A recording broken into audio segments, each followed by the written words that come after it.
Eu sou a Raquel Carneiro, fundadora e CEO da Ideal Social, e esse aqui é o podcast Social Também Pode.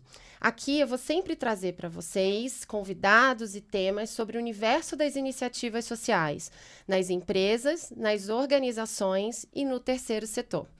E hoje eu estou com um convidado que eu queria muito trazer, que é o João Redondo. A gente vai trazer um tema que ainda é pouco falado para o terceiro setor, mas que eu acho que é super importante, e aí a gente vai trazer ele de uma forma mais ampla, não só para o terceiro setor, que é governança. Mas antes disso, Redondo, eu queria te agradecer por você ter vindo. Desde a pandemia, que a gente só se vê por vídeo, né? A gente está sempre em contato, mas sempre por vídeo. Hoje foi a oportunidade desse encontro presencial. E eu queria começar pedindo para você se apresentar, porque nem sempre as nossas jornadas de vida para trazer, né, para a gente chegar na área social, elas são tão óbvias. E cada convidado que vem aqui construiu essa jornada de uma maneira diferente, com experiências diferentes, cursos e formações diferentes. Então, eu queria que você contasse a sua jornada. Primeiro é um prazer, né, estar com você depois de tanto tempo, né, só no mundo online. Só no Bom, online. eu sou o João Carlos Redondo, né, para o público conhecer um pouquinho mais. Trabalhei durante 30 anos no mundo corporativo, né, estou há quase 5 anos, pouco mais de 5 anos com a minha consultoria, em 2 momentos distintos, né. O social veio por acaso na minha carreira, então sempre fiz carreira cuidando de operações, cuidando de serviço, em áreas de apoio nas empresas onde passei, e ganhei de presente, na verdade, um pouco mais adiante, a gente pode explorar um pouco mais, cuidar não só do ambiental, que eu já cuidava, entre outras áreas, mas eu vim do negócio e aprendi. Aprendi o ambiental e aprendi o social. E naquela época nós chamávamos de sustentabilidade. Exato. Então, por conhecer dos negócios e por conhecer das operações, também foi um dilema para mim fazer essa migração, a passar a atuar com sustentabilidade, porque a gente está acostumado com planilhas, com cálculos, com bottom line, né, como costuma se dizer, com números. De repente, isso desapareceu da minha vida por um tempo. Tudo era muito óbvio, né? Tudo e deixa muito de ser óbvio. E aí você percebe que você está num campo, né, que ele não é tão mensurável. Hoje sim, mas naquela época, eu estou falando de 2001, mais ou menos, eu já estava na área ambiental já há algum tempo, então já vinha carregando a área ambiental, mas sustentabilidade veio em 2006, 2007, né, mais ou menos nessa época. Que foi quando eu te conheci. Que foi a época que eu tinha que inserir o tema na estratégia do negócio. Então, um pouco dessa conversa que a gente vai ter, dessa trajetória, né, de trazer o ambiental e trazer o social para dentro do negócio. Como é que isso foi o desafio, né? Exato. E tem sido até hoje, no fundo é isso. Eu tive a oportunidade como executivo de trabalhar o tema em diferentes empresas, né? Empresas de portes diferentes, né? De controle. Setores diferentes. Setores diferentes, ao mesmo tempo, né? Então poucos profissionais têm esse privilégio. Eu acho que eu fui privilegiado nesse ponto. Com certeza. De conseguir trabalhar em empresas de setores e culturas completamente diferentes, com desafios diferentes e ao mesmo tempo aprendendo. E aprendo até hoje, né? Então, mas a sua formação foi em que área? Tecnologia da informação. Olha, eu não digo que cada convidado tem uma trajetória de vida completamente diferente. Depois... Ainda não tinha vindo ninguém aqui com uma formação na área de tecnologia da informação. Pois é. Nunca atuei. Eu fiz porque eu é trabalhava numa empresa de tecnologia. Então, para mim, era muito natural fazer tecnologia da informação. Sim. E com 19 anos, você não sabe muito bem o que você quer fazer. Então, eu concluí o curso, mas eu já tinha ido para a área administrativa, né? Já era supervisor, coordenador. E eu gostei muito de lidar com gente. E gostava de processo. E tecnologia tem muito processo. Dá isso. Por conta de gestão de projetos e tudo mais. Mas depois, descobrindo o negócio, eu fiz pós-administração e marketing. Fiz o MBA executivo no IBMEC, hoje INSPER, em São Paulo.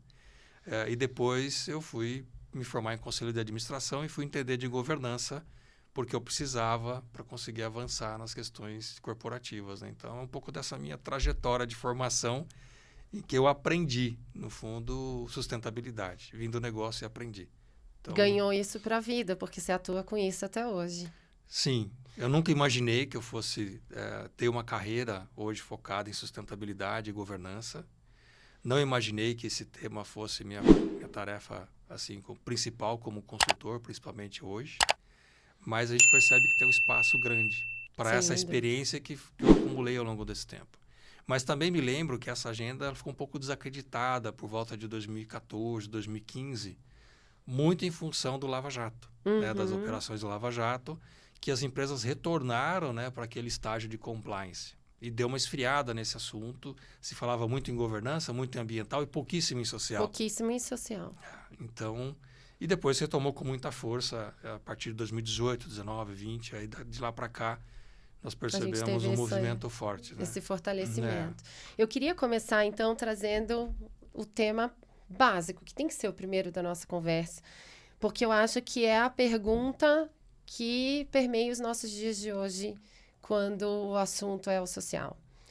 Muitas pessoas têm dúvida. Sustentabilidade e ESG, que virou um grande movimento e explodiu, né, agora de 2020 para cá. E a gente vê, enfim, uma série de cursos bons e outros talvez ainda mais rasos. A gente vê muitos profissionais querendo ingressar nessa área, né, de atuação e com promessas de carreira muito promissoras e etc. Então, primeiro de tudo, o que é a sustentabilidade, o que é o ESG? São similares? Aonde tem um ponto de convergência, aonde tem pontos de divergência, para primeiro situar, né, sobre o que a gente está falando. Boa. Assim, a gente vê que o tema sustentabilidade ele é muito dinâmico, né? É um processo em constante transformação.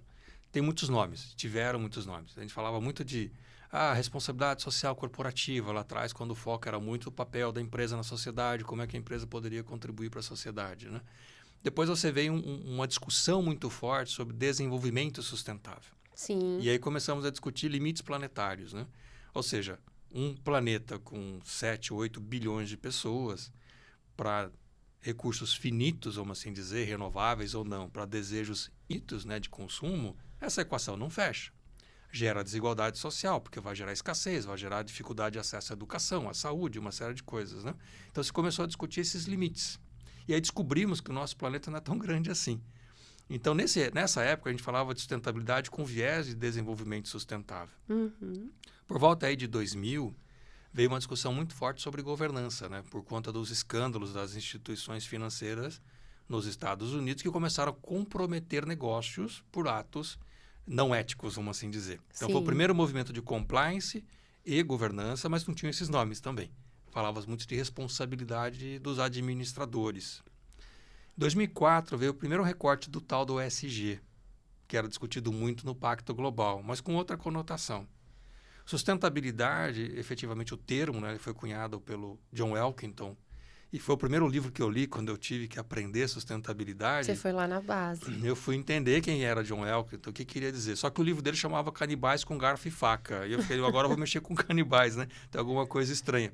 Mas, no fundo, ele falava daquelas questões de fusões e aquisições da década de 90. O livro dele é de 99, se eu não estiver enganado. Então, ele falava muito disso, né? Anulação de cultura, anulação, né, daquilo que são os propósitos, o propósito das organizações e tudo mais, com as fusões e aquisições e confusões, vamos assim dizer. E sustentabilidade ficou muito nesse tema, muito focado no ambiental durante muitos anos. Sem dúvida. Porque esse era o tema que na década de 2000 ele era mais latente, porque ele também era uma barreira não tarifária, ou seja, alguns mercados, o Brasil se abriu para o mundo e outros países também, e aí produzir com qualidade já era insuficiente, produzir com qualidade e respeito ambiental passou a ser uma barreira não tarifária. Exato. Vieram E a certificações. gente teve um avanço também de legislações no Brasil. Significativas nessa Sim. época e trazia essa preocupação para o universo empresarial. Sim, se você olha para o estado de São Paulo, por exemplo, já começou a se falar sobre áreas contaminadas, novas certificações, condicionantes ambientais. Então, de certa forma, as empresas foram obrigadas a avançar na agenda ambiental prioritariamente. Exatamente. Né? Depois você teve uma onda forte de compliance com o advento da Lei 12.846, a Lei Anticorrupção. Né? E depois isso se estendeu em função de todo o recurso que as empresas tiveram que investir para organizar o compliance, vamos assim dizer. Que em sustentabilidade a gente diz que é o primeiro nível, né? Que é pelo menos cumprir a lei. A primeira preocupação, exatamente. Né? Cumprir a lei. E depois, em 2018, começou um movimento social muito forte no mundo, né? Que veio realmente a onda social com muita força. A gente não tinha visto isso acontecer. 2020, veio então o mercado de capitais dizendo ESG. E aí virou uma confusão. Virou literalmente uma confusão, porque virou um termo, eu brinco que a gente às vezes esvazia os termos de significado, né? Sem dúvida. De tanto que a gente usa a nossa maneira individual, e aí não só como pessoa, mas como empresa, como líder de uma Sim. empresa, a gente acaba esvaziando o significado. Sustentabilidade, o termo passou uma época por isso. Sem dúvida, né? E ESG, eu diria que a gente, aos poucos, está caminhando para a mesma coisa. O que acontece? A sustentabilidade chegou uma época que ela causou um certo descrédito, porque ela começou a ser usada de forma indevida por pessoas que não entendiam o que se tratava, né? Então, quando a gente olha a sustentabilidade, o desenvolvimento sustentável para os negócios, vou aqui fazer o recorte dos negócios, é como é que eu consigo remunerar o capital do acionista com todos os Perfeito. cuidados ambientais e sociais e de governança, primeiro, para proteger a empresa de quem? Dos próprios executivos, dos próprios Sim, dessas administradores. próprias decisões. E como é que a empresa, então, exerce o seu papel de responsabilidade social corporativa para com a sociedade? Como é que ela executa a sua estratégia sem externalizar custos ambientais ou sociais? Então, a sustentabilidade tem essa visão mais ampla. O ESG, no recorte que veio em 2020, ele veio num recorte muito focado no mercado de capitais. Sem dúvida. O investidor não é um elemento estranho no mercado. Ele é muito inteligente, ele faz estudos, ele faz avaliações. Eles entenderam que se uma empresa investe seus recursos para remunerar o capital, mas descuida de aspectos ambientais e sociais nesse mundo em transformação, pode custar sua reputação, portanto destrói valor, portanto eu perco dinheiro. Então o ESG veio com um recorte muito definido, retorno e risco. E Então, aqui a gente está falando de risco. E aqui nós estamos falando de risco. Então, ou seja, o investidor percebeu que se eu investir meu capital numa empresa que pode ter problemas, por exemplo, de ordem trabalhista, trabalho análogo ao trabalho escravo, um trabalho com jornada excessiva, sem condições adequadas de segurança, isso pode levar a um problema reputacional, etc. Eu vou perder dinheiro. Então, eu não vou investir em empresas desta forma. Tanto que direitos humanos, pensando no eixo social, é o grande tema forte dessa agenda de ESG. Sim, sim. Então, hoje você vê o ESG, ele ganhou uma conotação, ele deu uma força, porque o mercado de capitais disse claramente para o mercado das empresas de capital aberto, olha, passaremos a adotar princípios ESG e atributos ESG na escolha do meu portfólio. Pronto, deu recado claro para o mercado corporativo. Então, eu preciso resolver essas agendas para que eu me torne atrativo para o investidor. Então, essa foi a lógica, né, do ESG de 2020 para cá. E dessa popularização do termo, né? Sim. E aí as pessoas entenderam assim, nossa, não é mais sustentabilidade, ESG é a mesma coisa. A única coisa que a gente destaca é o mercado de investimento, né, o mercado de capitais, eles entenderam que, de fato, eles precisam garantir que as empresas tenham responsabilidade social e responsabilidade ambiental e de governança para garantir a perenidade do negócio, portanto, garantir que o meu capital seja remunerado. Basicamente é isso. E o pessoal questiona assim, e o tal do EESG, João? Cadê o econômico dessa equação? Porque em sustentabilidade... Você tem o triple bottom line com o eixo econômico. Isso, que é o que o John Elkington trouxe. Eu vou remunerar o capital com equilíbrio. Então, o E estava lá. No ESG, o E está resolvido. Então, o que o investidor pensa? Se uma empresa não tem o seu fluxo de caixa resolvido, ou seja, ela tem dinheiro para pagar ela não tem dinheiro para pagar suas contas, né? Ela está deficitária, que tipo de motivação ela vai ter para avançar em agendas mais complexas? Nenhuma, porque ela está tentando sobreviver. Sim. Então, para que o ESG avance, o E do econômico tem que estar resolvido, ou ele não faz nenhum sentido. Então, é um pouco dessa história, né? Hoje, muita gente quer a formação nessa área.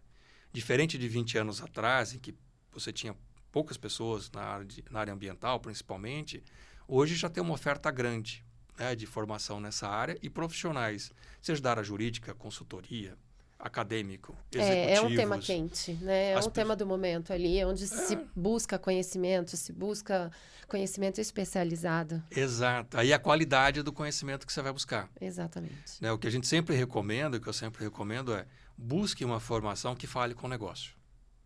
Porque você vai ficar no campo da teoria e não vai ter eco na sua organização. E no eixo social, eu diria que isso é mais grave ainda, Sim. né, Redondo? Porque a gente não faz política social sentado numa sala atrás de uma mesa.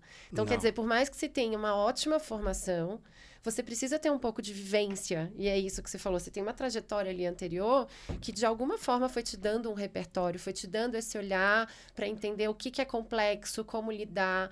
O social, ele é um tema complexo, né? A gente Sim. não tem só um rol de legislações que eu tenho que cumprir. Não. Assim, a cota, né, de pessoas com deficiência na empresa é insuficiente. Você vê que muitas vezes essa discussão dentro de de salas de diretoria, né? Exato. É uma visão míope do que é social dentro das organizações, o papel social das organizações na sociedade, e eles não têm repertório para falar sobre isso. Por quê? Porque nós fomos educados como executivos a olhar resultado, e olhar resultado de curto prazo. E esta é uma agenda de longo prazo. Essa é uma agenda de longo prazo. Naturalmente, você já tem um conflito de agenda aí. Mas o que a gente percebeu de um tempo para cá é que as pessoas querem pelo menos se informar sobre isso. Com certeza. O que a gente sempre traz tenha visão de impacto, entenda do negócio e depois faça a conexão disso, mas busque ferramentas, né, para conseguir conhecimento, leitura. As pessoas hoje têm preguiça de ler, a gente vê isso com muita frequência.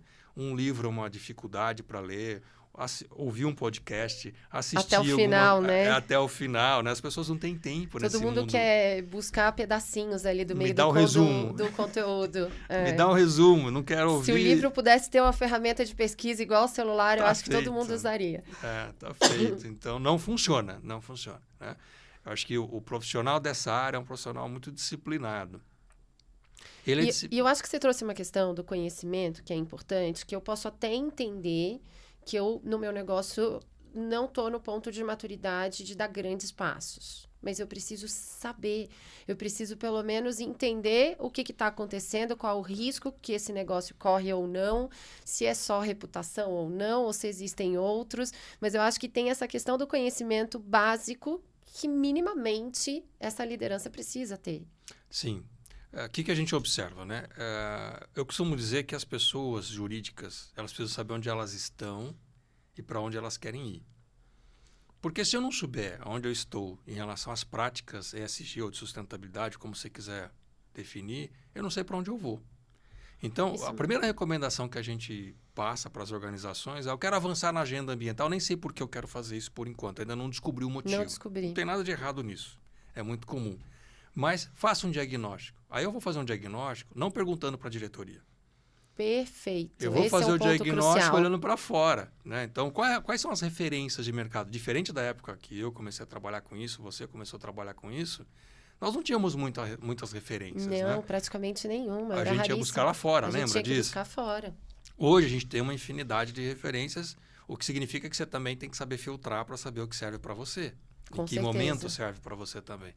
Então, ter um diagnóstico de onde eu estou, das minhas operações, eu costumo dizer que é uma fotografia da sua empresa. Absolutamente necessário para ancorar a tomada de decisão. Sim.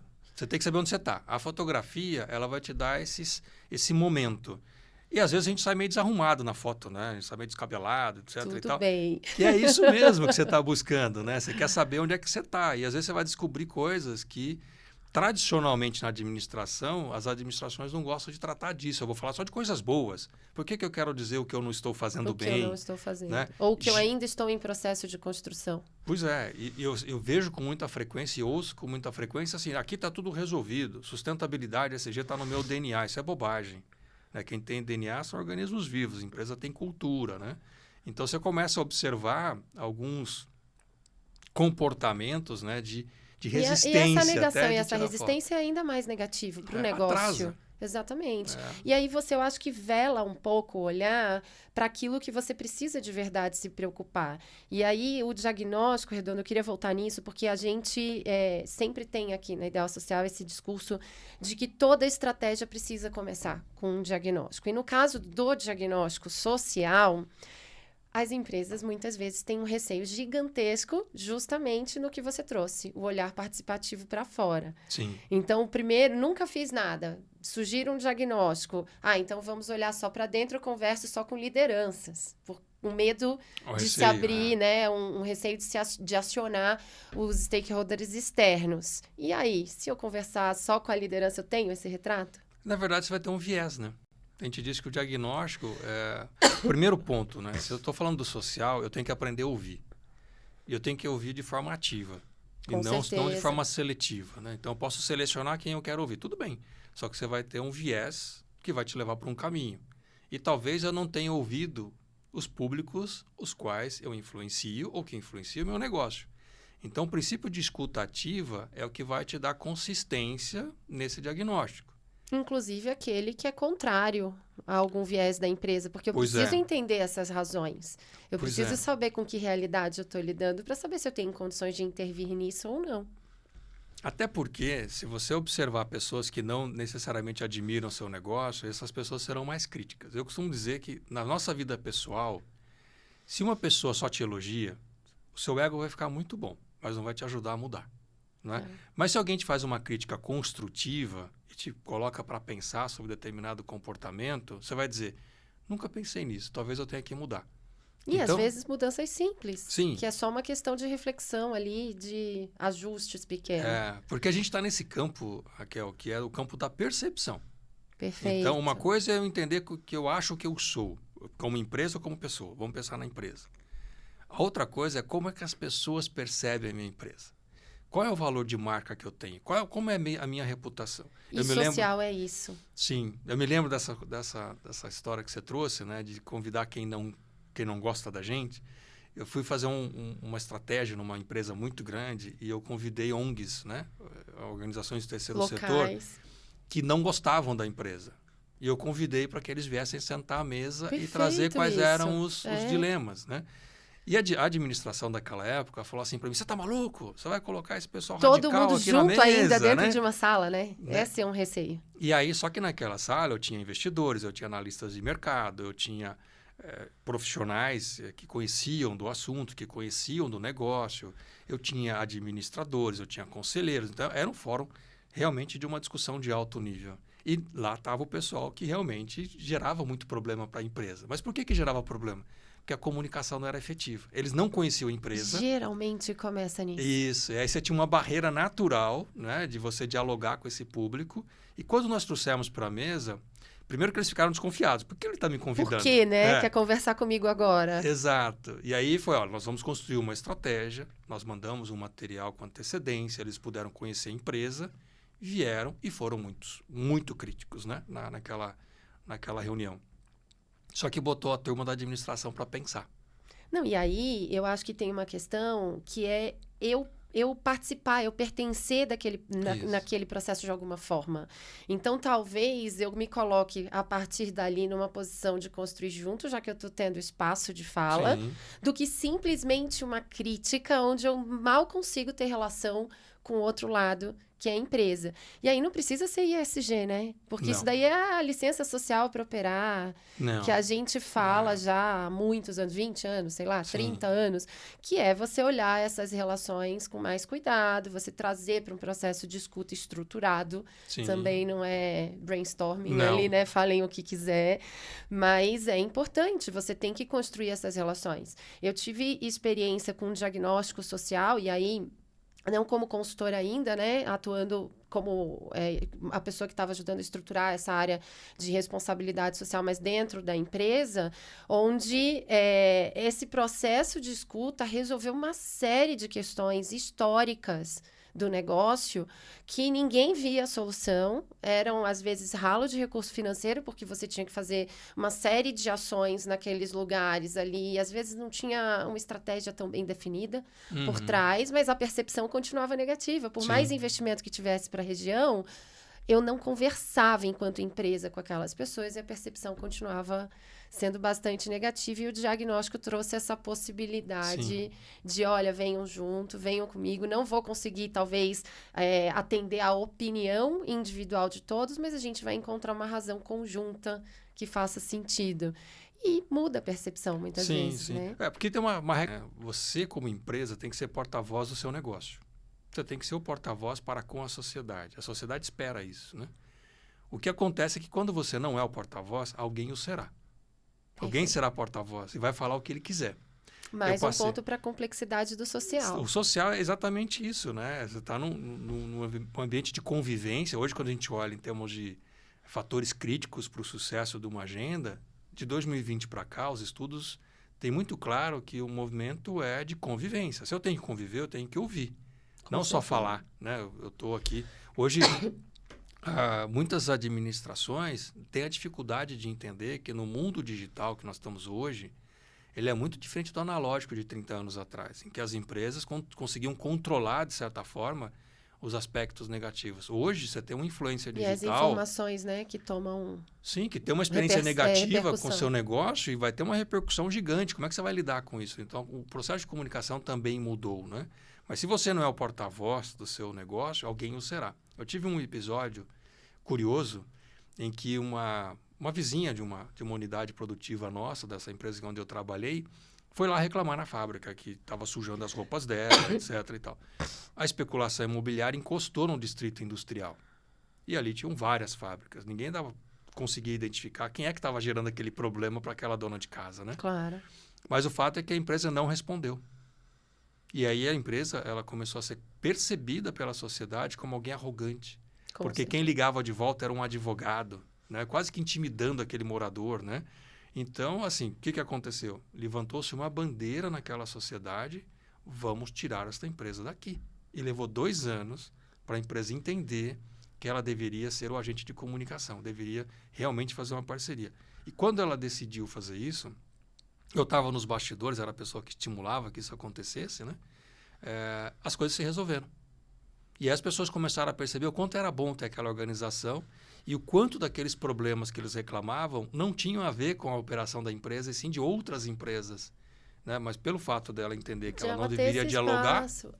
Eu costumo dizer que, enfim, geralmente o diagnóstico a gente faz para ancorar a tomada de decisão e a criação dessas estratégias para a agenda social. Mas eu costumo dizer que só o movimento do diagnóstico em si, se você tiver todos os passos bem planejados, e principalmente a devolutiva planejada, né? Não pode parar só no processo de escuta, mas eu tenho que dizer o que eu estou fazendo com toda essa informação que eu recolhi, ele já traz consequências positivas para o negócio.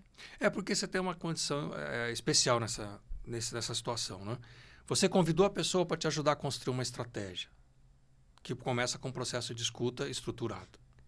Depois você constrói essa estratégia. O mínimo que se espera é que você dê a devolutiva, explicando, você me ajudou a construir isso. E o que você acha disso? Olha onde chegamos juntos, né? E também revisitar isso, contando com essas pessoas, para dizer, olha, estamos no caminho certo? Porque é um certo respeito, porque aquelas pessoas também, de bom grado, normalmente essas pessoas não cobram para fazer isso, é feito de forma voluntariada, né? De forma voluntária.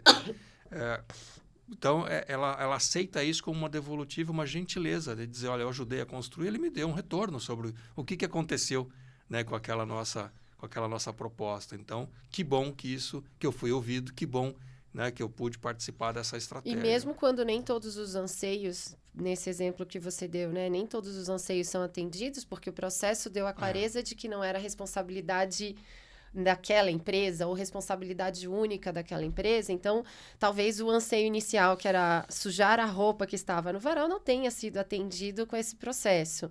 Mas você trazer os porquês e mostrar o que você descobriu também traz pessoas favoráveis, né, àquela empresa ou àquele negócio na região.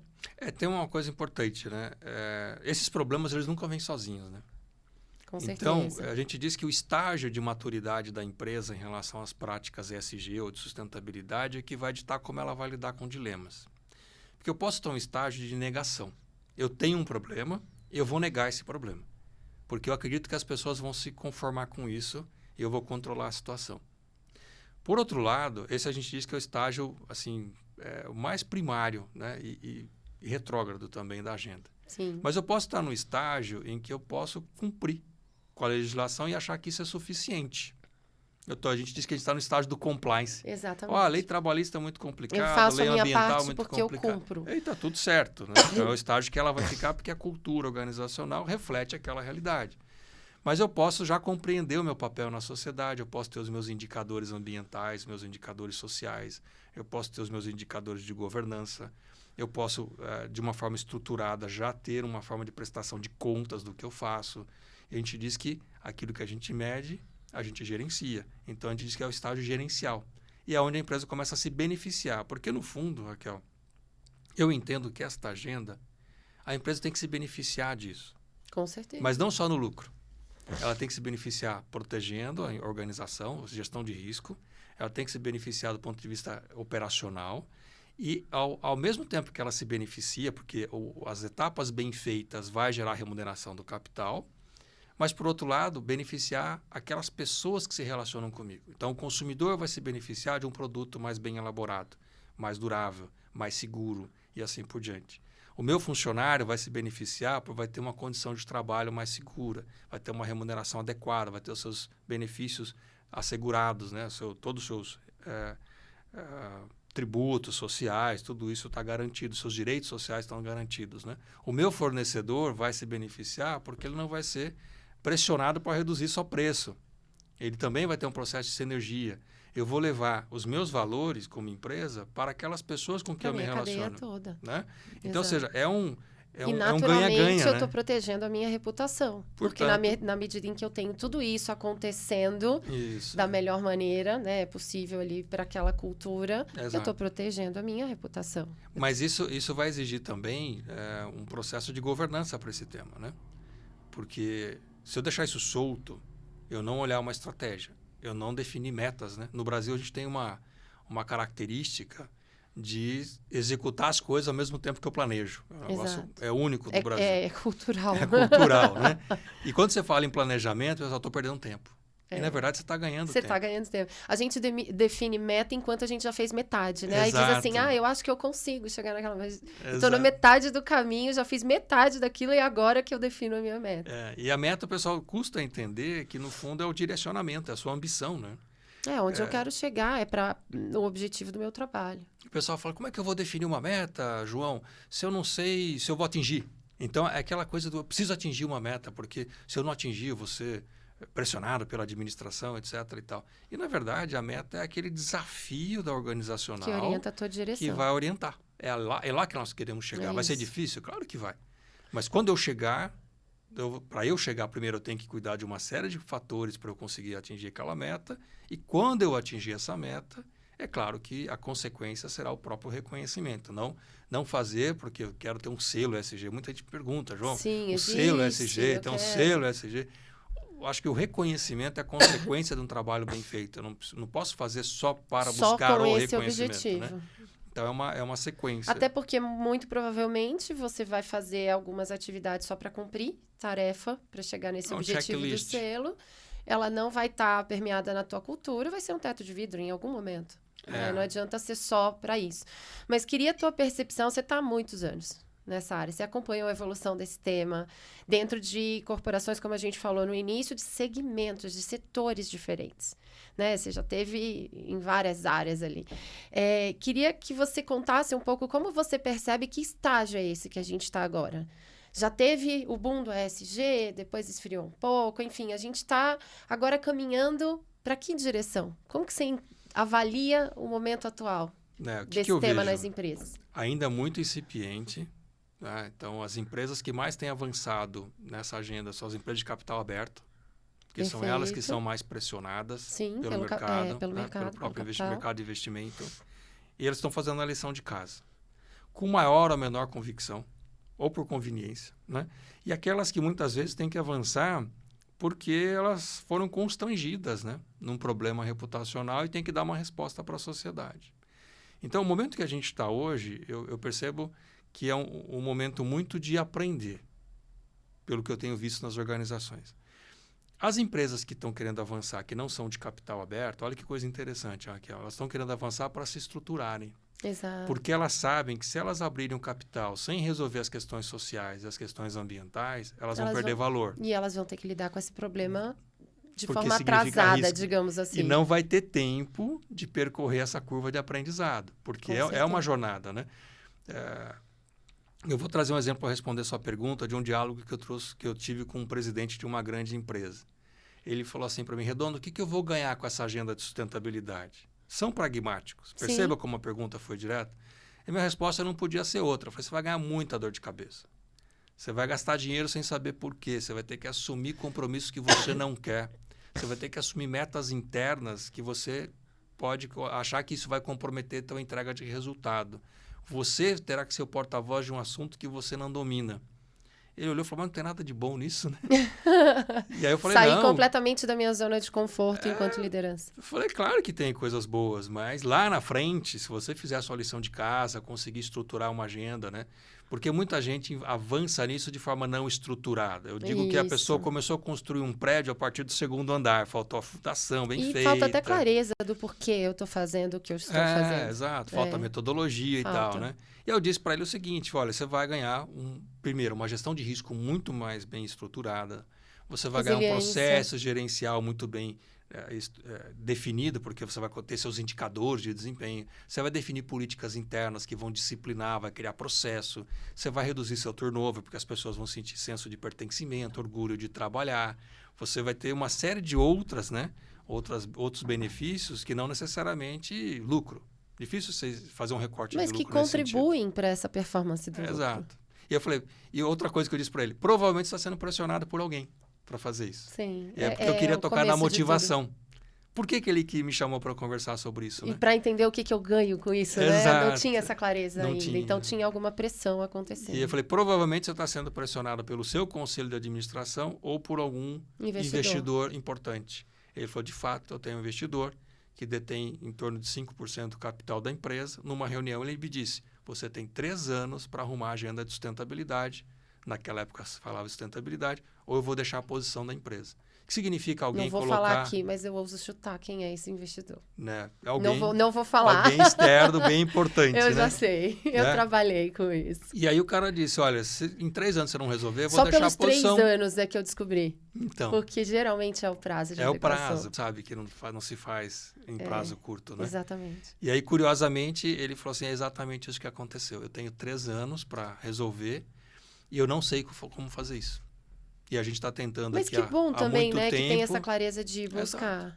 E é muito difícil o Redondo trabalhar com isso. A gente está tentando há 3 anos sozinhos, sem metodologia, sem referências. Esse é o grande problema. E aí faz o básico. Investimento social, lei de incentivo. Não tem nada ligado a negócio. Não entendeu. Deus, cuidado com isso, porque você acha que você pode estar resolvendo risco do negócio e você está agravando um risco do negócio. Exato, porque incentivo fiscal é recurso público. Não é dinheiro da empresa. Não é dinheiro da empresa. Eles não tinham essa consciência.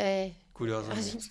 A gente sabe que nem sempre se tem essa consciência. Ele acha que é um dinheiro que ele pode aplicar melhor, mas de que forma está aplicando? Ele tem que ser usado de uma maneira coerente para o negócio também, né? Investir em algo que eu consiga gerenciar. Sim. Mas ele é um recurso público. Eu não vou cuidar da minha agenda obrigatória com incentivo fiscal. Não faz nenhum sentido. Não faz nenhum sentido isso. Não. E até, assim, cai no campo da ética, né? Então, é uma coisa bastante complexa, né? E a frase final que ele me disse foi assim, Raquel, posso fazer em 6 meses? Não dá. Né? Então, o resultado não é assim. Ainda mais uma empresa grande, né? Então, você tem uma curva de aprendizado. 6 meses você pode tentar o diagnóstico, para começar. Acho que dá, 6 meses dá. 6 meses, será? Depende da complexidade? Depende talvez do porte do porte, da complexidade do negócio, talvez dê. Mas só isso também, mais do que isso, 6 meses a gente não tem como dar esse resultado. Não. Se fizer bem feito, o que eu, assim, ao longo da minha experiência, né, passando por muitas empresas e muitas culturas diferentes, 6 meses de diagnóstico é um tempo bom. Para você fazer bem feito, sim, ouvir todas as partes, calibrar esse material e aprovar um caminho. Dê um plano de ação para você reduzir os seus gaps, né? Aquilo que de fato vai destoar ou vai fugir das regras que o mercado te enxerga. As empresas não entendem muito bem isso. Por que eu preciso olhar para regras externas? Porque é como você é avaliado. Sim. E hoje, diferente de... Eu trabalho com esse tema há 25 anos na área ambiental, mas há 17 com estratégia. Né? Com estratégia de sustentabilidade social e ambiental e de governança nas empresas. O que eu vejo? Você precisa daquele tempo de amadurecer essa discussão interna para criar consistência. Porque aí todo mundo está olhando para a mesma direção. Com certeza. Você vai ganhar sinergia e vai dispersar menos sua atenção, portanto, você vai otimizar melhor os recursos. Nesse ponto, a empresa começa a caminhar e percorrer essa curva de aprendizado. Em paralelo com isso, ela vai construir suas políticas internas. E muita gente olha para mim e fala assim, João, mas esse negócio de política, procedimento, instrução de trabalho, isso é burocracia, isso é coisa de qualidade, né? É de coisa de ISO, né? E, no fundo, a ISO, ela oferece uma coisa para a empresa muito importante, que é processo. Com certeza. E aí, quando você tem processo, a empresa fica mais resiliente, seja na parte de risco, seja na parte de negócio. Eu deixo de depender do João, porque cuido daquela área, E só o João sabe fazer isso. E na hora que ele sair, eu não tenho gestão desse conhecimento? Exato. É comum você ouvir de profissionais dessa área assim, essa agenda de sustentabilidade Redonda andou muito bem enquanto o fulano cuidou. Pois é. Quando ele foi embora... ainda é individual quando a fala é essa. Não pode ser do João, né? Não pode ser do fulano. Tem que ser um processo. E eu costumo até dizer, Redondo, pela minha experiência, tá? Minha vivência, que a gente somos sempre áreas pequenas. A gente não vê uma área de responsabilidade social com um grupo gigantesco de pessoas atuando em diversas frentes. Mesmo quando tem, talvez, uma área um pouco mais robusta, Sim. porque o desafio de atuação é muito maior do que a quantidade de pessoas que está alocada naquela área. Então, ela, de fato, não pode ser uma agenda individual de um profissional. Você tem que lançar a mão de todas essas suas relações internas para aquela agenda social acontecer de fato, porque se todos somos porta-vozes para falar sobre algo que aconteceu dentro da empresa, somos porta-vozes para levar essas ações e a nova cultura ali, né? Sim. De responsabilidade social. Sozinho, como um profissional de uma área, não faz o menor sentido. Não suporta herói nessa agenda, né? Não suporta. Então, quando você tem uma... A gente volta para a governança, né? Pessoal, em algumas organizações, por onde eu passo, ou já passei, as empresas falam assim, João, esse negócio de sustentabilidade tem que estar em toda a área. Nós temos uma comissão que cuida disso aqui dentro. Ah, eu falei, que bom, né? Então, tem uma comissão que cuida disso aqui dentro, sim. E aí, quando acabar a reunião da comissão, eu ligo para quem? Tá? E aí, o pessoal fica sem dizer. Né? Ou tem que esperar a próxima reunião da comissão daqui a um mês. Para o assunto acontecer voltar, de novo, né? E aí fica uma questão assim, eu respondo normalmente nessa questão, digo, olha, eu ainda não vi uma empresa ter uma área de recursos humanos, ou gestão de pessoas, ou de talentos, sei lá como chama essa área, sendo gerida por uma comissão. Eu não vi uma área jurídica sendo gerida por uma comissão. Eu não vi uma área de marketing sendo gerida por uma comissão. Portanto... Quando eu tenho uma comissão para tratar do assunto... Se é uma agenda fixa, eu preciso ter um profissional. Eu digo, olha, você tem um problema, porque você tem algo que é de conveniência, ou talvez o cara esteja aprendendo naquele momento também, pode ser um estágio. Eu vou criar uma comissão, eu vou entender esse assunto e depois eu vou definir um dono do assunto. Mas o assunto tem que ter dono. Ele precisa, mas aí você pode ter até uma comissão em nível estratégico para olhar isso. Mas o dia a dia de uma execução, de todo um planejamento, você tem que ter. Tem que ter uma liderança. Você tem que ter uma liderança interna para tocar essa agenda. E é uma agenda diária, ela não é esporádica. Então, e tem uma característica, assim, além dela ser contínua... Ela é uma agenda permanente, contínua. Ela é exatamente. Transversal, porque poucas áreas têm essa participação transversal. Então, você navega em todas as áreas da companhia. Isso é uma qualidade desta área específica ou deste profissional. Portanto, ele tem que ser um facilitador. Porque quem vai executar não é esse profissional. Não, ele vai ser uma pessoa que vai levar conhecimento a favor disso. E vai convencer aquela pessoa de que ele precisa daquele apoio, e vai levar ferramentas, e vai levar conhecimento, e vai apoiar neste desenvolvimento. Então, eu costumo dizer para os profissionais mais jovens, né, que estão nessa área, dizendo, não tente levar os créditos de determinado projeto. Traga as pessoas para o assunto, mas dê crédito para que elas também sejam percebidas, sejam apoderadas daquele tema, né? Quiser fazer uso de uma comissão para fazer isso acontecer, é ótimo, porque a comissão ganha velocidade. Mas quem lidera? Tem que ter um líder nesse processo. Esse líder tem que ter uma característica de, primeiro, não olhar só para a área dele. Normalmente são áreas pequenas.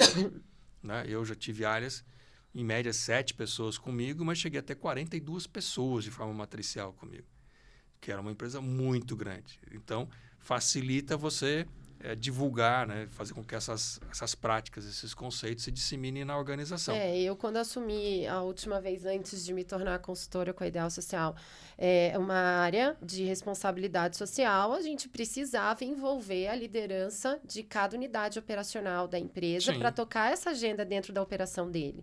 E ali ele definia dentro da fábrica ou da operação agrícola na época dele, um líder que não era da nossa área de responsabilidade social, mas que buscava se servir da estratégia dos conteúdos, enfim, da formação, do conhecimento que a gente tinha para oferecer.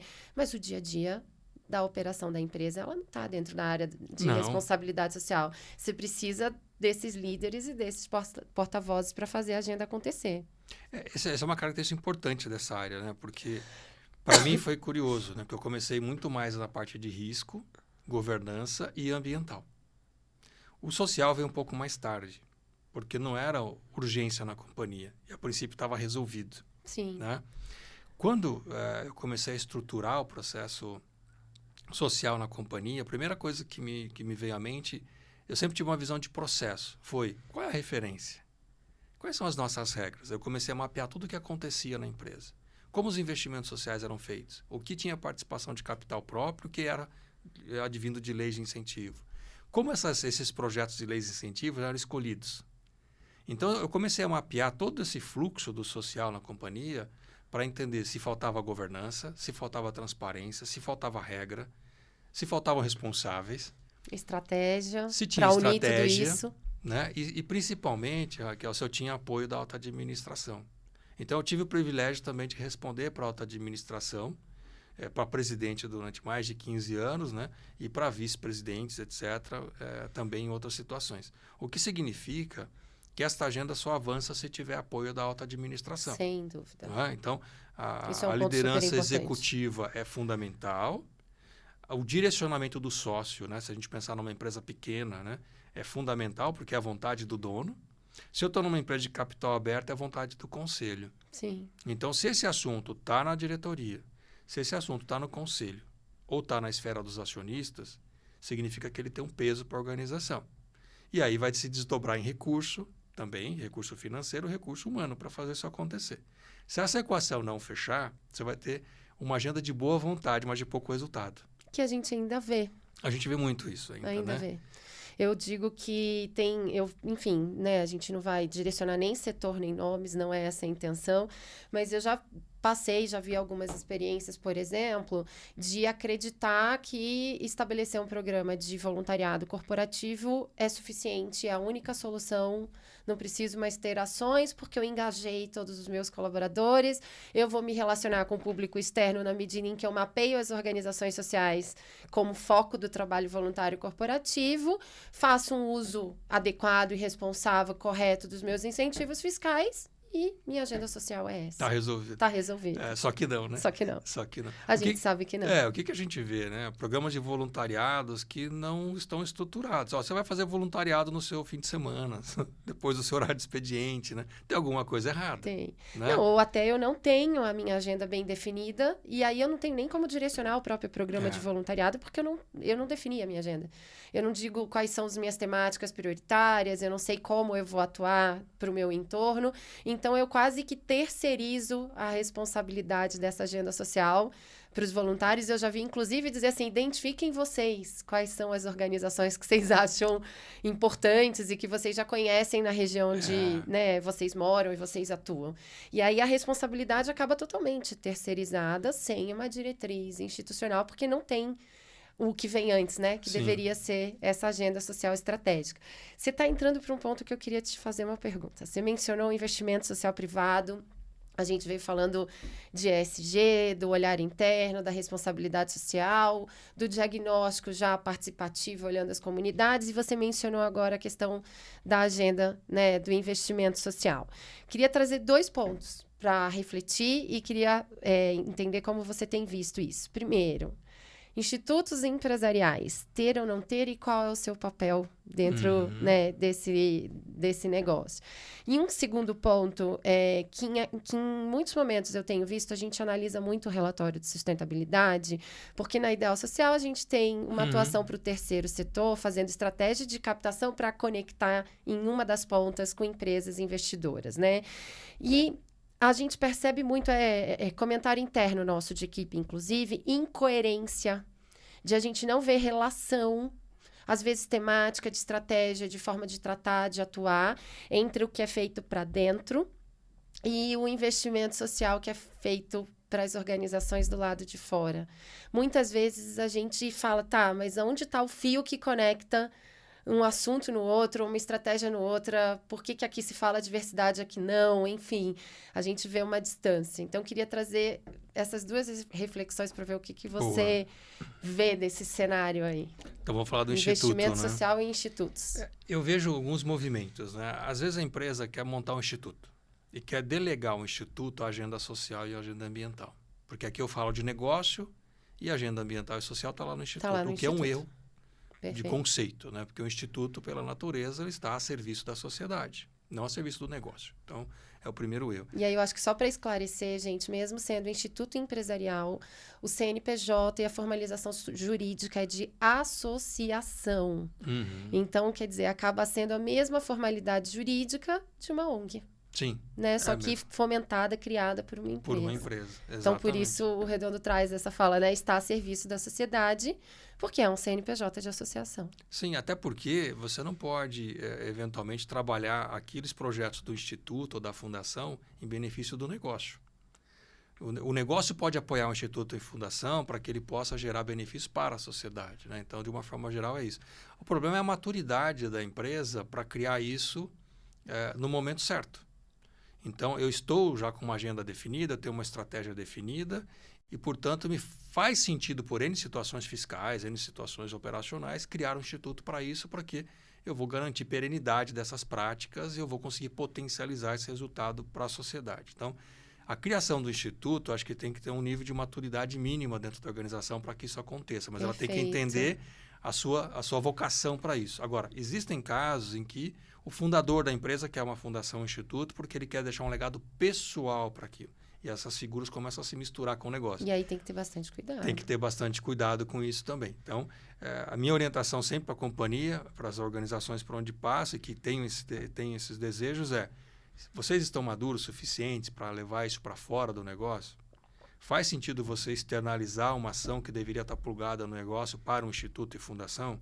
Sabendo que você não pode fazer uso de um instituto e fundação em benefício próprio do negócio, é isso que você quer fazer isso hoje? Né? Até porque tem uma conta para pagar, né? Quando Exato. você coloca um instituto no mundo, você tem os seus custos fixos, operacionais, para esse instituto continuar existindo. Sim, e aí muitas empresas, principalmente de capital aberto ou de dono de capital aberto, acabam passando para o instituto, por exemplo, ações da empresa e esse instituto vai viver de dividendos, por exemplo. Também é uma forma de garantir fluxo de caixa, essas coisas todas. Mas é um dilema se eu crio um instituto ou não. A minha orientação sempre esteja atento ao nível de maturidade que você tem hoje em termos de estratégia social. Entender os meus porquês, né? Entender por que eu quero fazer isso, quais são as minhas motivações e se eu estou preparado para fazer isso. Então, eu acho que esse é um ponto de atenção que a gente fala quando a gente pensa em instituto e fundações empresariais, né? Para a gente não esquecer dessa regra. Então, nem todas as empresas estão aptas para isso, mas eu vejo muita gente estudando isso por questões fiscais, principalmente, tá? Se faz sentido fazer isso, sendo muito transparente, né? Com relação à parte de coerência entre aquilo que acontece nos relatórios anuais de sustentabilidade, aquilo que a gente observa na prática, isso está muito ligado à consistência da agenda de sustentabilidade, né? Eu tive o privilégio, lá em 2007, de receber um prêmio bastante, assim, admirado de empresas de capital aberto, né, que reconhecia os melhores relatórios anuais, né, das organizações e tal. E esse prêmio, naquela época, foi muito em função da gente trazer um tema para o relatório falando de áreas contaminadas, em que ninguém falava disso. Então, a empresa teve coragem de trazer temos dilemas para tratar. Com transparência os seus dilemas. E aí o relatório é uma peça de comunicação importante, né? Então, assim, eu vou trazer um relatório com equilíbrio, mas ele tem que falar com a minha estratégia. Perfeito. E aí fica muito evidente em algumas organizações que descuidam do público interno e descuidam das suas ações externas por conta de falta de estrutura, falta de estratégia, falta de consistência, em que as coisas não se falam, né? E aí é claro que quando você tem que relatar isso e colocar no papel, fica estranho. E aí, no fundo, parece um apanhado de ações e você não vê aonde está o fio condutor daquilo. Eu acho que, principalmente, para empresas que têm grande potencial de uso de incentivo fiscal, de imposto de renda, porque a gente tem legislações para ações e públicos muito distintos.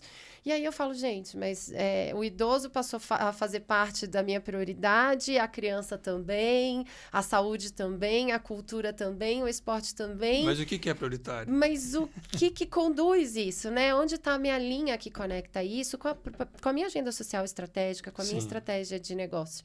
Eu acho que tem elos perdidos no meio desse caminho. Tem. Eu me lembro que quando eu comecei a organizar essa agenda social, e eu não dominava todas as metodologias para fazer isso naquela época, eu contei com pessoas que entendiam do assunto. Então, eu montei uma comissão, eram de pessoas voluntárias, mas pessoas que representavam entidades que eram consultores da área, que representavam entidades de institutos e fundações, que estavam mais próximas do tema, para que eu não percorresse um caminho muito errado. Então, eu vou aprender com quem sabe fazer. A gente tem que ter essa humildade. Sim. Dentro da empresa... E essa troca de experiência, eu acho que é sempre muito saudável, né? Muito rico. O que eu queria fazer naquela época, Raquel, era evitar que o projeto que eu vou apoiar seja indicado pelo acionista, seja indicado pelo irmão do diretor, seja indicado por alguém que tem influência na empresa. Eu vou apoiar o projeto X porque o fulano me pediu.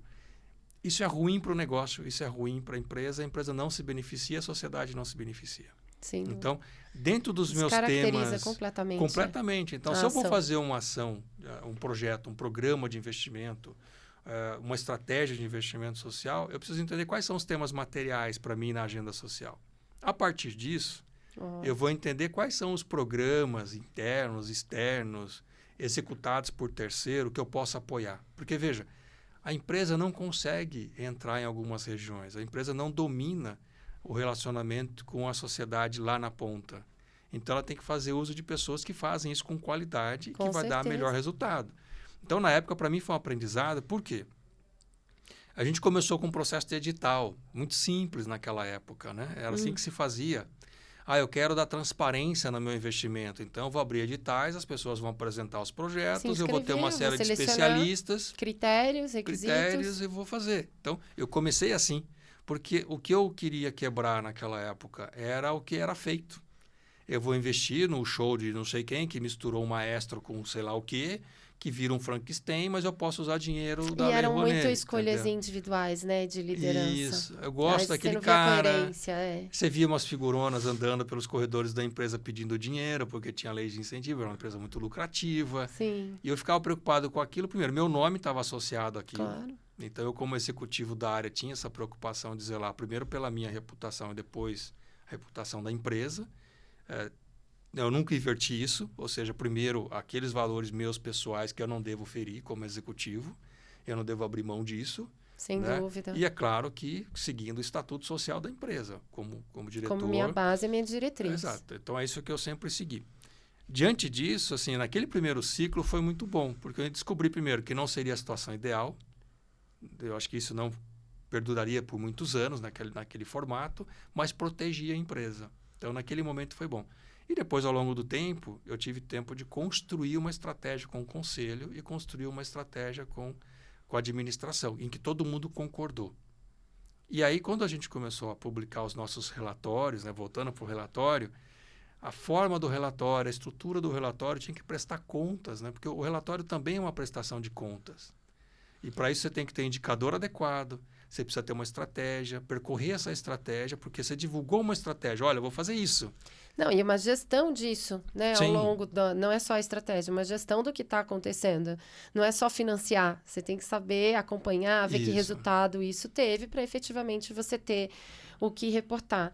Eu lembro que quando a gente se conheceu, não sei se é dessa experiência que você está falando, você estava nesse momento. Você estava tirando papéis da gaveta, entendendo qual era a cultura da empresa, quais ações, definindo diretrizes, descontinuando o projeto aqui para intensificar um outro ali que é mais estratégico. Você estava exatamente nesse momento. E aí eu acho uma coisa que na época me saltou aos olhos e eu continuo olhando isso com muito carinho quando eu vejo um decisor com uma postura como essa, que é o descontinuar ou optar não aproveitar uma oportunidade quando eu entendo que estrategicamente ela não faz sentido para mim. E aí volto para a questão dos incentivos fiscais. Não é porque a gente tem, enquanto empresa, imposto de renda a pagar, por exemplo, que eu devo obrigatoriamente aportar para todas as legislações disponíveis, porque isso significa fazer mais ações. É coerente? Eu estabeleci a minha diretriz, mas tem alguma legislação que não conversa com a minha diretriz? Eu tenho que, de fato, fazer aquilo só porque eu tenho um recurso de incentivo fiscal disponível? Então, eu gosto muito dessa postura quando tem esse olhar até corajoso mesmo, de defender uma descontinuidade. Dizer, olha, eu estou enxergando lá na frente, porque estratégia não é de curto prazo. Né? Se a gente olhar no dicionário, o próprio termo não prevê curto prazo.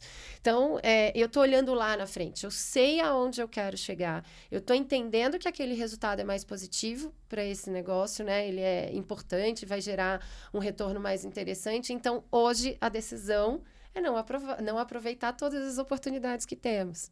E você Sim. estava exatamente nesse momento. Eu lembro que isso me saltou aos olhos. Sim, ali tinha duas condições, Nem todo mundo né? faz isso. Tinha duas coisas. A primeira coisa que eu percebi é que não existia uma lógica nas aplicações de recursos. Então, num ano eu investia no projeto A, B, C e D, no outro eu investia no D, F, G, não sei das quantas. Então, a própria entidade que estava à frente daquele projeto de transformação social, cultural, qualquer que seja ele não tinha uma previsão de fluxo de caixa.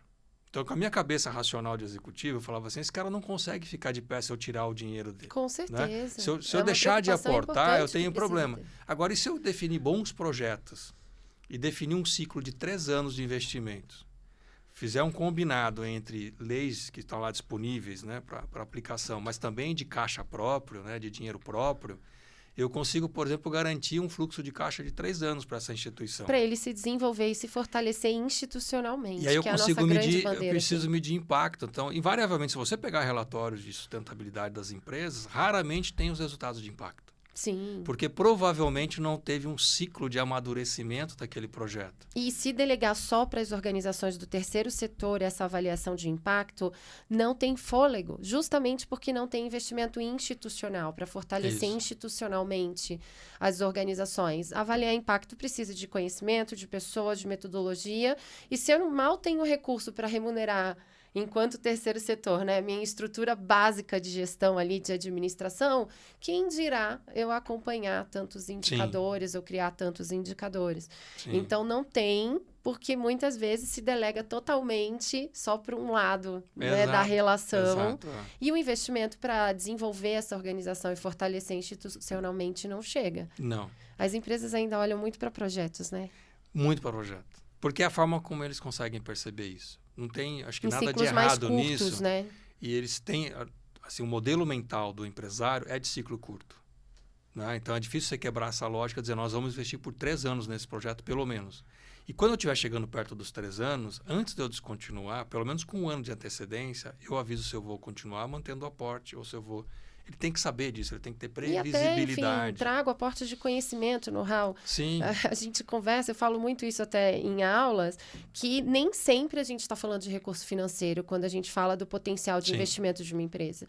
Eu estou falando de conhecimento, eu estou falando de relações, eu estou falando de know-how, de experiência. Então, muitas vezes eu posso ajudar a construir essa porta de saída para deixar a organização bem estruturada e ela, depois disso, seguir um rumo dela com outras fontes de recurso, diversificando, amadurecendo a gestão. E eu consegui, depois desse meu ciclo de 3 anos, fortalecer, né, a iniciativa não desaparecer.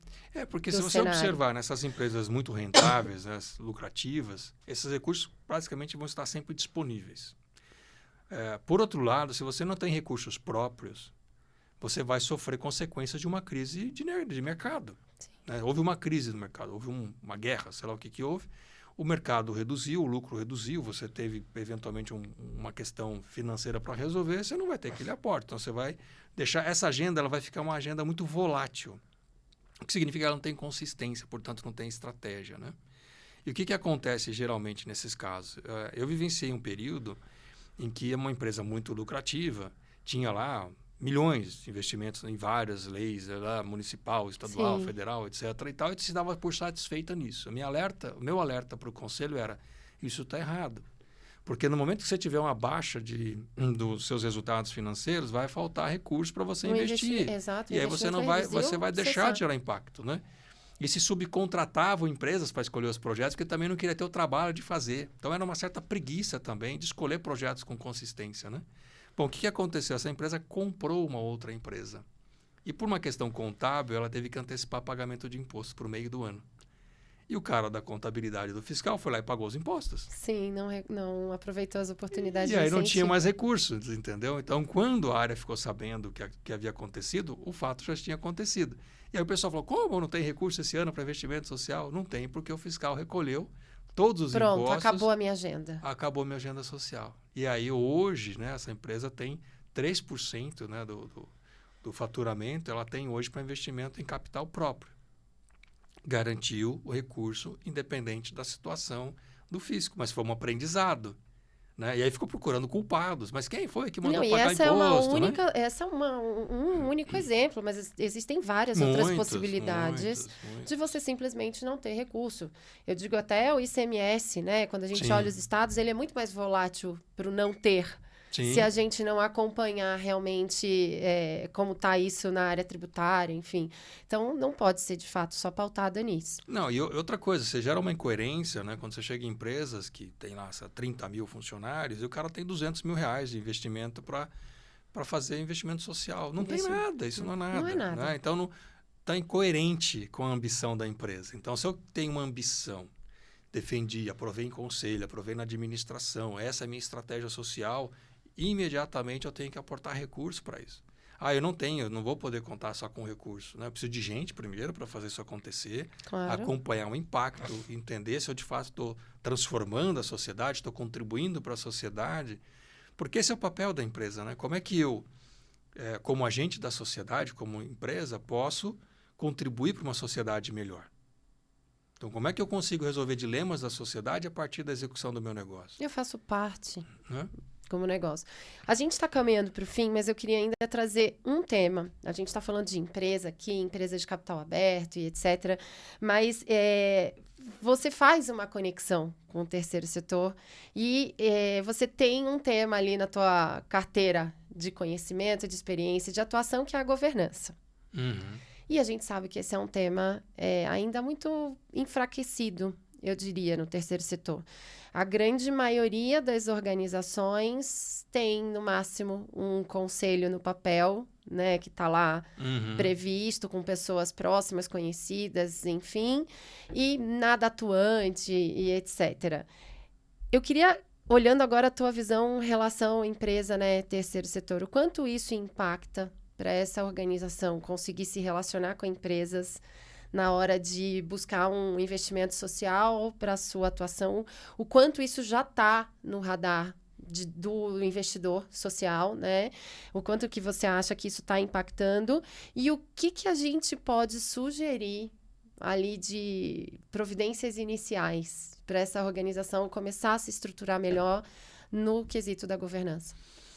Pois é, o primeiro projeto, né, que eu trabalhei com sustentabilidade tinha a ver com o terceiro setor. Eu não entendia nada de terceiro setor. E era um projeto muito bacana, porque ele trabalhava o combate à exploração sexual de crianças e adolescentes nas estradas federais, né? Conheci muita gente diferente, que pensava muito diferente de mim. Eu cheguei com aquela cabeça de executivo tradicional, vamos botar procedimento, vamos botar controle. E o pessoal falou, João, não funciona assim não, né? Calma, vamos né? olhar que a realidade é outra, a cultura é outra. Então eu fui aprendendo como era a dinâmica do terceiro setor e também fui tentando levar coisas que eu aprendi, que eu entendi que podia ser muito bom para o terceiro setor, para essa organização em especial. Fiquei algum tempo com eles acompanhando esse processo, a pedido, né, do meu chefe, né, que era o presidente, que era um dos conselheiros dessa organização. Então, para mim foi um aprendizado, eu vi que a lógica era diferente, eu consegui entender, mas eu vi que muita coisa poderia ser incorporada na administração, porque se a gente observar nos dias de hoje, as empresas não querem correr risco, principalmente risco reputacional. Se eu vou me associar a alguém, vou apoiar alguém, para que esse alguém possa desenvolver um projeto de geração de impacto em determinada região, em determinado processo, em determinado ciclo, pode ser 1 ano, 2, 3 ou 5, eu preciso entender quem é essa pessoa que eu vou contratar ou com quem eu vou me relacionar. Por quê? Se a minha marca é mais forte do que, com certeza, desse parceiro, que é menor, se tiver algum problema na ponta, eu vou responder por isso. Eu vou ser muito mais fortemente afetado. Impactado. Então, Exatamente. Esse é um ponto. Eu estou te trazendo a lógica da cabeça do empresário. Né? A governança, quando eu levo a governança para o terceiro setor, invariavelmente é o que você disse. Vai ter lá um conselho consultivo, um conselho que vai orientar a estratégia daquela ONG, etc. e tal. Quando você vai olhar por dentro, faltam coisas básicas da gestão. Seja na gestão, não estou dizendo a gestão do projeto, isso eles fazem muito bem. Estou falando da gestão da organização. Né? Sim. Faltam coisas básicas, né? Como disciplinar, por exemplo, processo de prestação de contas, o processo de aprovação interna, o processo de controle interno, o processo de indicadores internos, né? O processo de sucessão, especificamente. Sucessão né? é um grande problema ainda. Porque você tem É um um gap. time que está lá, de repente teve uma oscilação nos orçamentos, você corta o time, vira PJ, sei lá o que vai acontecer. Você vai aumentando a exposição de risco daquela organização. E se a empresa, né, um empresário, né, a pessoa que vai trabalhar um negócio com essa organização, entender que ali tem um risco, ele vai recuar. Porque hoje você, na verdade, é penalizado por ações de terceiro a serviço do seu negócio. Sim. Isso é invariavelmente assim que acontece, porque você deveria exercer o seu princípio da diligência. Então, não posso dizer mais que eu não sabia. Eu contratei a empresa. A responsabilidade é minha. A responsabilidade é sua. Então, exatamente. No primeiro ponto, eu preciso garantir que aquilo de fato aconteça. Então, os indicadores, gestão, controle, tem que acontecer como acontece numa organização do setor privado, por exemplo. No ambiente de conselho, no ambiente de governança, ter bons nomes na minha organização talvez hoje não seja suficiente. Mas esses bons nomes na organização, que estão lá no conselho, né, estão orientando essa organização, que muitas vezes, se for um conselho consultivo, não tem um dever fiduciário para com aquela organização. Mas se eu componho um conselho que tem dever fiduciário, deliberativo, né, eu tenho uma responsabilidade civil e criminal por aquilo. Então, eu preciso garantir que ferramentas, né, que a gente fala em governança, 2 grandes eixos. Ferramenta de supervisão, que esse conselho vai ter que exercer sobre o executivo daquela organização, e as ferramentas de fiscalização no conselho fiscal para garantir que aquelas contas estejam em dia, para evitar fraudes, como etc. não é um órgão obrigatório por legislação para você compor uma associação, tem muita associação que prefere não compor o órgão, não prever estatutariamente o órgão de fiscalização. Isso pesa na avaliação, da empresa, da organização que vai estabelecer essa parceria. Por quê? Se eu garanto a fiscalização por meio de um conselho fiscal, eu estou garantindo que o risco de haver desvios, né, naquele processo de prestação de contas, de aplicação do recurso, de alocação impropriada de capital, os riscos são muito pequenos.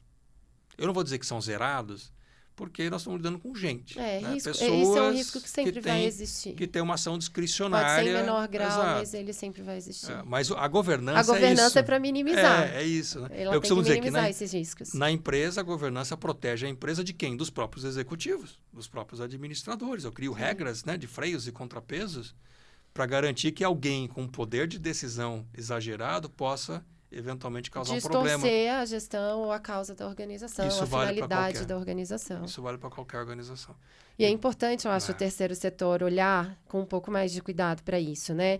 A gente aqui desenvolve as estratégias de captação de recurso para desenvolvimento institucional, e aí sempre pensando num mix de fontes de recursos, porque você não pode definir um único perfil de investidor, porque isso colocaria em risco a perenidade da organização. E, sem dúvida, empresas é o perfil de investidor que toda organização do terceiro setor adoraria acessar, ter uma relação mais forte, mais próxima, mais perene, pensando em investimento para mais de um ano ou investimento que não seja só para um projeto. E aí, nessa hora que eu digo, começa pela governança. Até porque a governança vai te dar essa previsibilidade. Então, assim, nós aprendemos no mundo dos negócios que você não pode colocar todos os ovos da mesma cesta. Então, eu tenho que diversificar meu portfólio.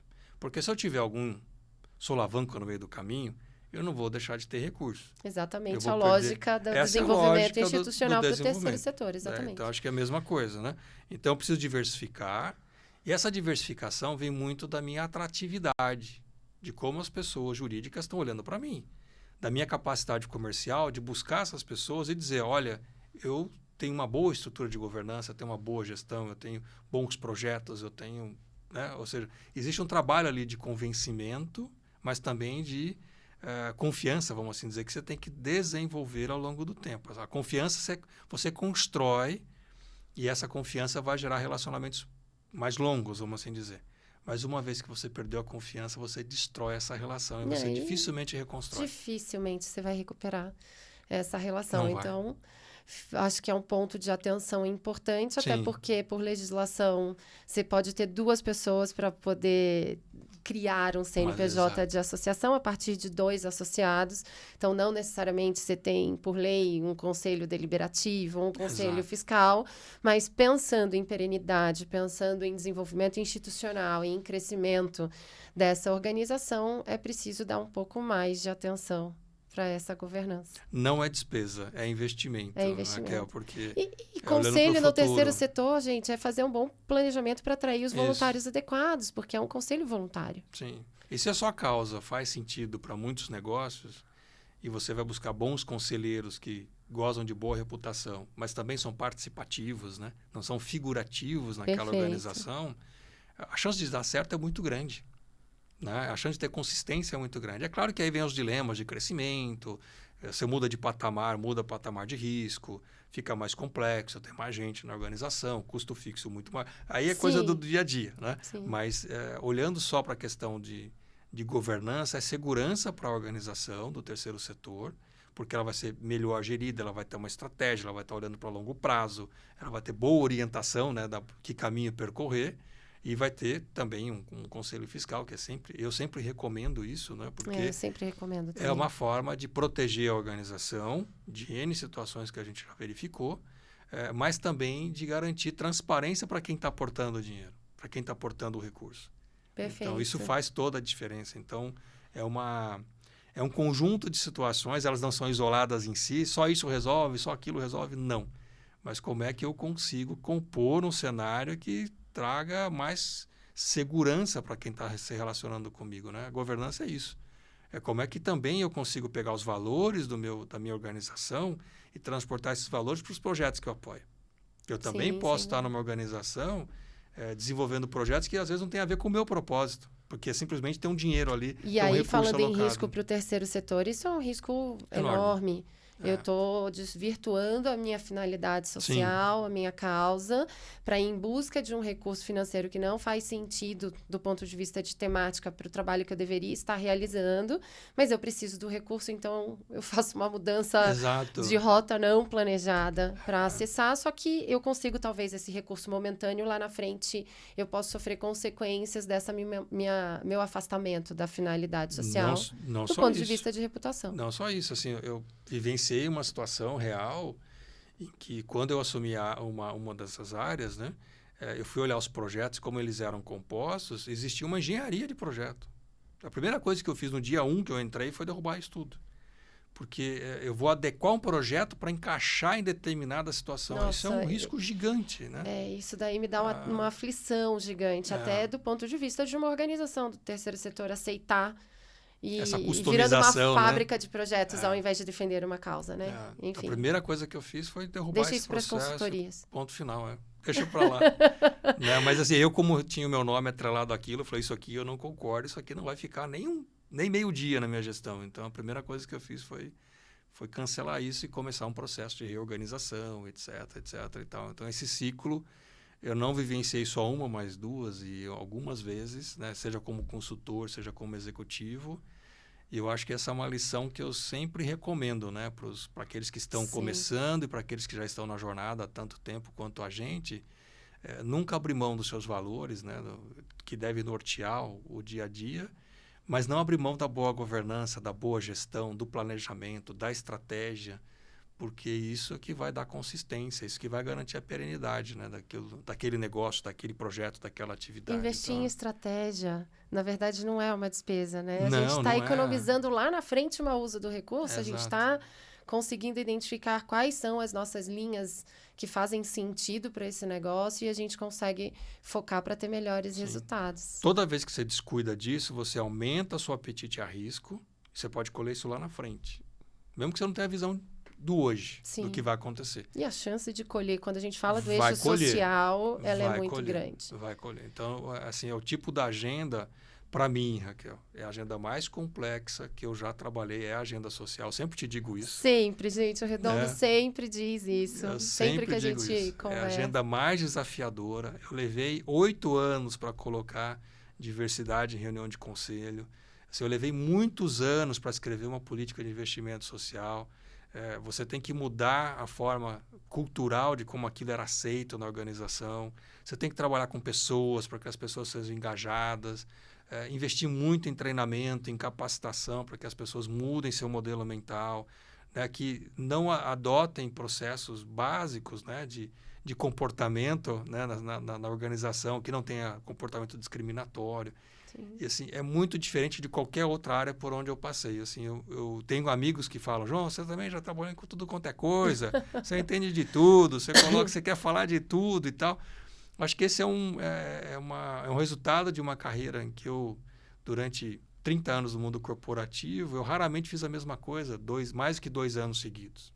Apesar de ter ficado 10 anos em algumas áreas, eu sempre tinha coisa nova, sempre tinha coisas essa diferentes. Possibilidade de eu era aquele cara desavisado, sabe? Que gostava de fazer tudo, de aprender tudo. Até hoje eu sou assim, né?